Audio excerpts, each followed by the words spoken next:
Dad did an amazing job.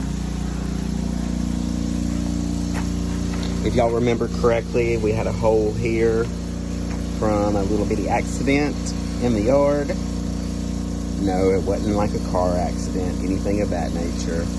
Pulling some limbs through, and one of the limbs hit the side of the camper and punctured it. But they did a great job. Getting her all cleaned up again.